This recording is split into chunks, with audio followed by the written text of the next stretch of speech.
What if the world's most famous novelist started off not knowing how to write at all? What if he wrote his first book, read it, and hated it? That's exactly what happened to Haruki Murakami. And yet, that failure unlocked a rhythm that would redefine modern fiction. Stick around, because this isn't about rules. It's about what happened when you stop trying to sound like a writer and finally start writing yourself. It's the late 1970s Tokyo. Meet a 29-year-old jazz cafe owner working 12 hours a day, brewing coffee, spinning vinyl, and wiping down tables until midnight. That guy is Haruki Murakami. Writing was never the dream. He didn't study literature. He hadn't read the serious Japanese novel. He just loved stories, Russian translations, English paperbacks, and one day he thought, maybe I will write one. Just like that, out of now here. But this wasn't a movie moment. It was messy, clumsy, a total grind. He spends months scribbling away, after work, before bed, no structure, no outline. Finally, he finishes a short novel. This is hopeless. It follows all the rule, but there's no life in it. It was technically fine, but completely dead inside. Like jazz with no groove, like coffee with no aroma, all effort, no soul. He almost gave up, but instead, he did something strange. He packed away his manuscript paper and fountain pen. Too literally, too serious. Instead, he pulls out an old Olivetti typewriter from the closet. Here's the twist. He started writing in English, not because he was good at it. He wasn't. He barely had the vocabulary. His grammar was broken. Sentences were clunky and short. But that was the magic.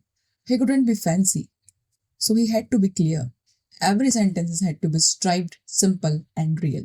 I couldn't hide behind style, he said. So I found a rhythm. But the English version was raw, ugly, and rough. Then he started to feel something like music in the words. But English wasn't his real voice. Then he translated it back into Japanese, not word for word, but emotion for emotion. The result? A new style, one that sounded like him. No pretense, no filler, just flow.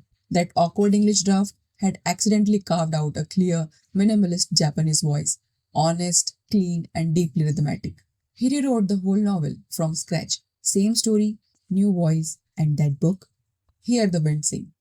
It wins a prestigious literary prize in Japan. Just like that, the jazz cafe guy with no training becomes a novelist, not by writing correctly, but by writing like himself, with freedom, rhythm, and zero pressure to impress. So here's the real question. Do you need talent or do you just need to get out of your own way?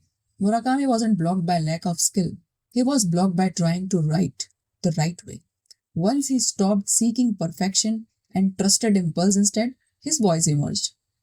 So, what is his writing philosophy? What is his secret?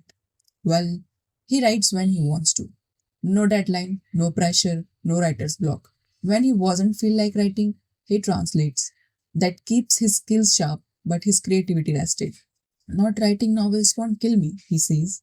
But when the urge returns, he sits down and lets it flow. Writing to him isn't logic, it's music. It's rhythm, movement, groove. Like improvising jazz on the page, like surfing a wave of feeling. Trying to be brilliant, that's like tying weights to your words. Murakami says, don't ask what I am seeking. Ask who I am if I am not seeking anything. Because that person, that one not chasing status, is light, like a butterfly. That's the version of you that can really write. And if your roots are set in joy, not ambition, your writing won't dry up in the sun or wash away in the storm. So, maybe you're not a novelist, maybe you're not even creative, but here's the truth. We all have something inside us. We have been scared to try because we didn't feel qualified. Murakami didn't know how to write. He just felt something build up inside him, and he followed that feeling. You might have your own version of that Olivetti typewriter moment. It could be music, a business idea, a blog, a YouTube channel, or just saying something you have held back for too long. Don't wait to be ready. Start messy, start curious, just start. And if this inspired you, drop a comment with one thing you have been meaning to start. Let's build a space where imperfect beginnings are celebrated